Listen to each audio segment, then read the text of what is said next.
सानी जनाब डॉक्टर फारूक अब्दुल्ला साहब, नौजवान कायद जनाब उमर अब्दुल्ला साहब।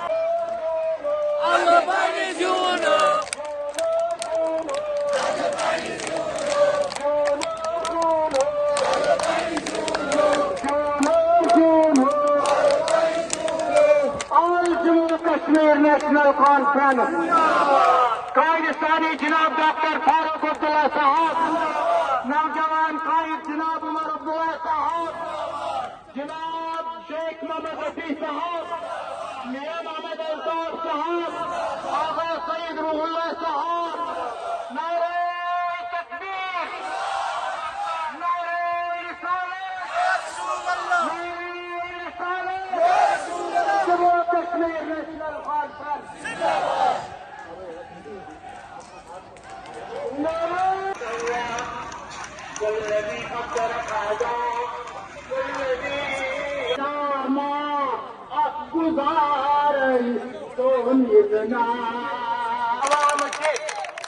आवाम की तरफ दिल्ली के लाले कहते हैं, यूपी के लाले बुनियादी पर कुछ इंसादरा party Yeniz mazlum sin tarafından da bir teröristlerle mukavva. Kurbatını konu edildi. Seni hem esas sadat sazabad. Parlamentos mutmasra. बहुत कुछ योग वाले का जवाब पाते हैं। ये भाइयों बहनों बुजुर्गों नौजवान साथियों, आगा रूहुल्लाह साहब को आपने कामयाब करके यहाँ से भेजा, यहाँ का आगा रूहुल्लाह साहब ने, लेकिन आपके जिले का भी इन्होंने पता। मियां अल्ताफ साहब, मैं चाहता था कि मियां अल्ताफ साहब हमारे साथ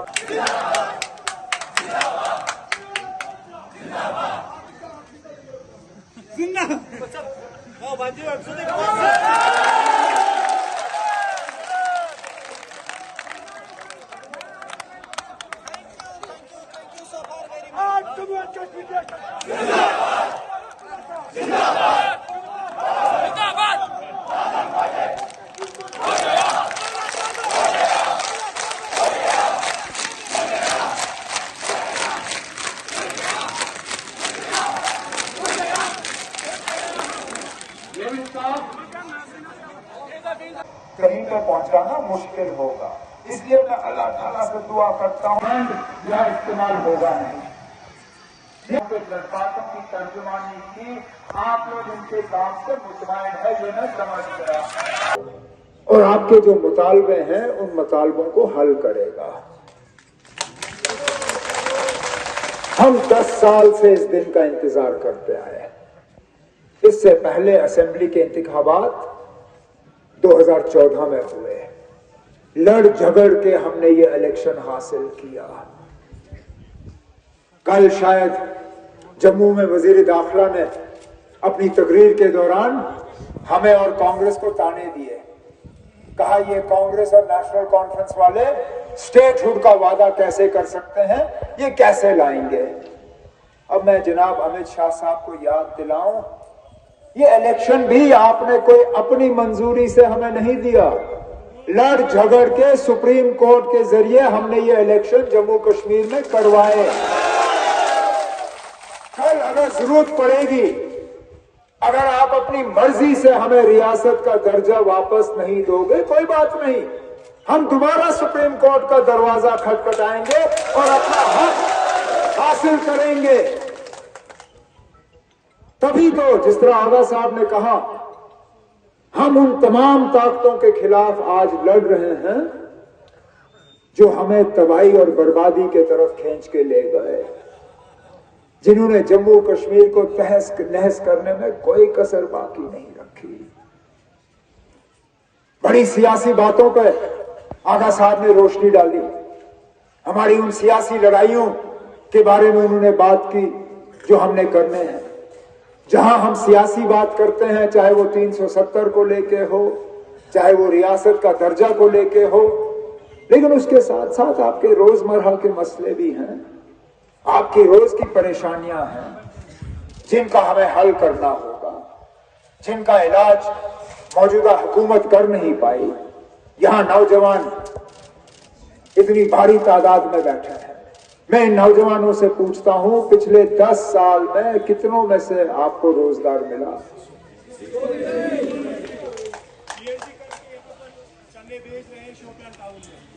पढ़े लिखे हमारे नौजवान आज बेरोजगार पड़े हैं।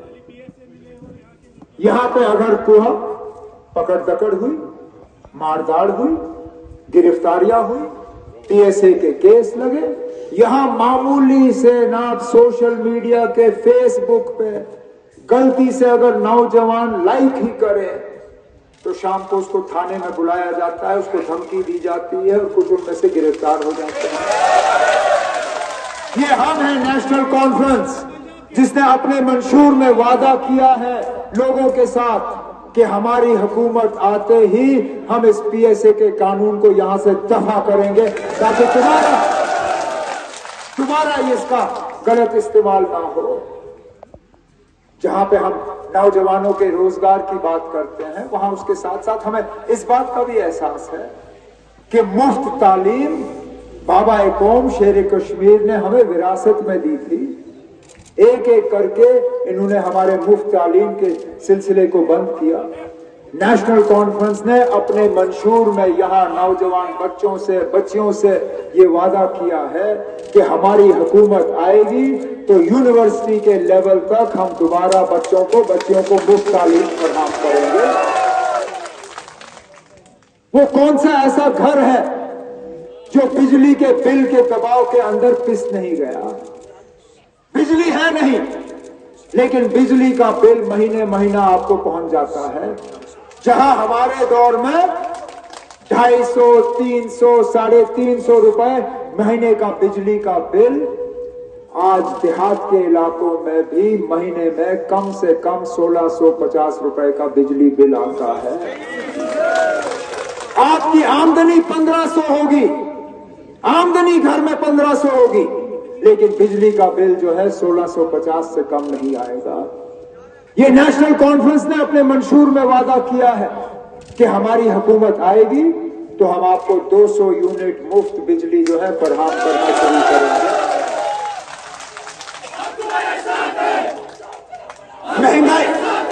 महंगाई का जो सिलसिला रहा, यहां आज घर चलाना लगभग नामुमकिन है। वजीर आजम साहब ने एक स्कीम के तहत गैस के चूल्हे बांटे, कहा लकड़ी मत जलाओ, गोबर मत जलाओ, ये गैस का चूल्हा ले लो, घर में गैस के चूल्हे पे आप जो है अपना खाना बनाओ। लेकिन ये बताना भूल गए कि उस गैस के चूल्हे को जलाने के लिए सिलेंडर खरीदना पड़ेगा और हर महीने उस सिलेंडर की कीमत जो है बढ़ती जाएगी। नेशनल कॉन्फ्रेंस ने आप लोगों से वादा किया है कि हमारी हुकूमत आएगी, हम 12 सिलेंडर साल के मुफ्त उन घरों में पहुंचाएंगे जो आज उस चूल्हे को जलाने के काबिल है नहीं। इसी तरह हमारे सेब का जो है तहस नहस करके रखा है इस मरकजी हुकूमत ने। क्या कहते हैं ये बीजेपी वाले, जरा यहां आके बात करें। तकरीर में तो दावा किया था कि हम कश्मीर का सेब जो है बंबई पहुंचाते हैं। अब हमारा सेब तो बंबई क्या बाहर जाता था, लेकिन आज मरकज की हुकूमत ने जिस तरह बाहर के सेबों पे ड्यूटी कम की, टैक्स कम किया, आज बाहर से सेब आते हैं, हमारा कश्मीर का सेब कोई खरीदने के लिए तैयार नहीं। भीख मांगने पे उतारा हुआ है हमारे फ्रूट इंडस्ट्री को। और इसलिए हम कहते हैं कि लड़ झगड़ के हमारे मेंबर पार्लियामेंट, हमारे एमएलए, हमारी हुकूमत जो है हमारे कश्मीर के सेब को बचाने का काम करेगी। हमारे गुजर बकरवाल भाई, जिनको फॉरेस्ट राइट एक्ट के तहत इन जंगलों का हक था, उन्हें इन जंगलों के हक से महरूम रखा गया है। हमने अपने मंशूर में इनसे वादा किया है कि हमारी हुकूमत आएगी तो फॉरेस्ट राइट एक्ट के तहत जो इनको हकूक हैं, हक हैं जंगल पे, इन्हें वो वापस मिलेंगे। ये दरिया है, इस दरिया में से रेत और पत्थर निकालने का हक आप लोगों को होता था, आज वो हक आपसे भी छीना गया। एक वक्त ऐसा था आप दरिया में से रेत निकालते थे, 3,000 रुपए में आपको वो ट्रक मिलता था रेत का। आज 15,000 रुपए, 16,000 रुपए ट्रक जो है रेत की कीमत है। क्यों? क्योंकि इस दरिया में से निकालने का हक इन्होंने बाहर के ठेकेदारों को दिया। दरिया हमारी, पानी हमारा, हक किसी और को। हमने अपने मंशूर में लोगों से वादा किया है कि हमारी हुकूमत आएगी, इन दरियाओं का, इन पहाड़ों का, इन जंगलों का सबसे पहले हक हमारे लोगों का होगा, फिर हम बाहर से किसी को इजाजत देंगे। तभी तो ये लोग हमसे परेशान हैं, तभी तो यहां आजाद उम्मीदवारों की फौज एक लगी हुई है हमें हराने के लिए। और तो और आपके जिले से मेरे पीछे इन्होंने लोग लगाए हैं हराने के लिए। अरे कहां शुपैया, कहां गांधरबल, कहां बीरवा, जिसके कागज यहां मंजूर नहीं हुए उसको वहां भेजा मेरे पीछे पीछे इलेक्शन लड़ने के लिए। और मेरी समझ में नहीं आता, जिस तरह मैंने कल गांधरबल में कहा, खुदारा कोई मुझे ये बताए ना, ये जो जेल में लोग बंद हैं ये मेरे ही पीछे क्यों पड़े हुए हैं? इनको और कोई नहीं मिलता? गिरफ्तार कराने वाले कोई और, पीएसए लगाने वाले कोई और, तंग करने वाले कोई और, लेकिन जब इलेक्शन लड़ना होता है तो लड़ जाते हैं मेरे पीछे। कोई बात नहीं, आप भी अपनी किस्मत आजमाओ, मैं भी किस्मत आजमाऊंगा, देखेंगे कौन जीतता है। लेकिन अपने वोटों का ख्याल रखना। बीजेपी सिर्फ और सिर्फ आपको तकसीम करने में लगी हुई है। अगर इसका आपको सबूत चाहिए तो वजीर दाखिला साहब ने जो प्रेस कॉन्फ्रेंस दी, सारा कुछ उसके वाज़ेह तौर आपके सामने रखा। कहा कि अगर हमें हुकूमत बनानी होगी, हम इंडिपेंडेंट्स के साथ हुकूमत बनाएंगे, हम छोटी पार्टियों के साथ हुकूमत बनाएंगे।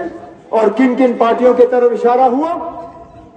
डीपीएपी, पीपल्स कॉन्फ्रेंस, अपनी पार्टी, इंजीनियर रशीद साहब के एआईपी और आजाद उम्मीदवार।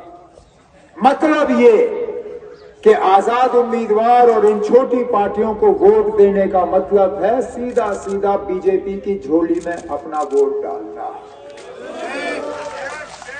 रही बात हमारे उस दूसरे पार्टी की जिनका जिक्र जनाब आगा रुहुल्लाह साहब ने किया, उनको तो 2014 में आप लोगों ने आजमाया।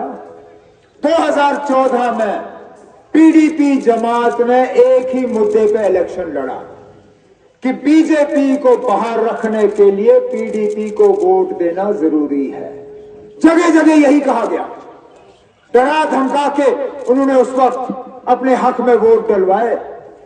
और इलेक्शन के बाद बीजेपी को लाने वाले यहां कौन सी जमात? वही पीडीपी। एक बार नहीं, 2 बार उनके साथ हुकूमत बनी। 2015 में पहले अल्लाह मगफिरत करे उन्हें मुफ्ती मोहम्मद सैयद साहब ने, और 2016 में उसके बाद महबूबा मुफ्ती साहिबा ने। आज किस मुंह से वो कहेंगे कि बीजेपी को बाहर रखने के लिए पीडीपी को वोट देना है, जब 2014 में इसी चीज पे उन्होंने वोट हासिल किए और फिर बीजेपी को यहां लाया। हम कैसे ये यकीन करें कि आज अगर उनको वोट मिलते हैं तो वो दोबारा बीजेपी को यहां नहीं लाएंगे?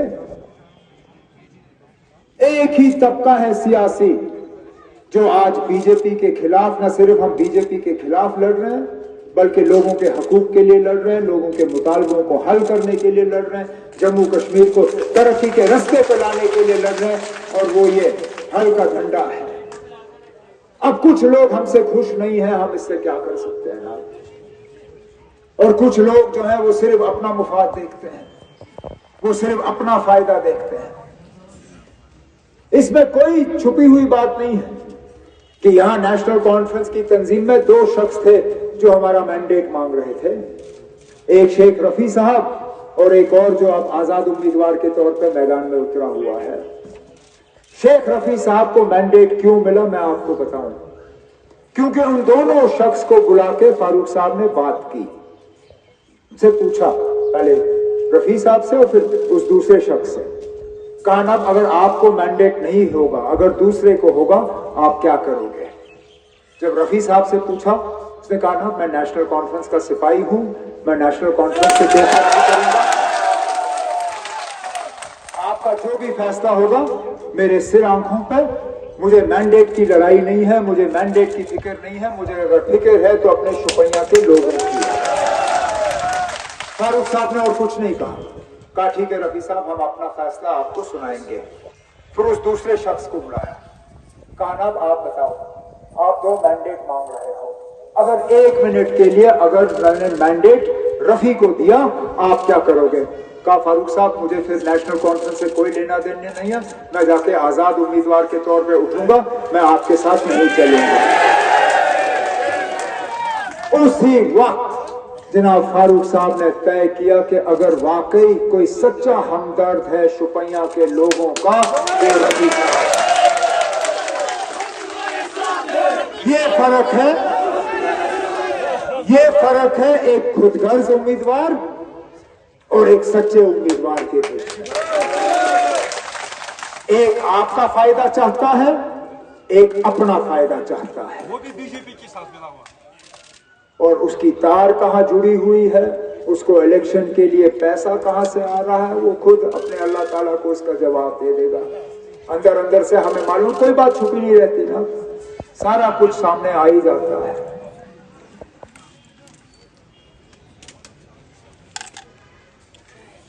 ये इस इलेक्शन में नेशनल कॉन्फ्रेंस का आखिरी बड़ा जलसा नहीं होगा।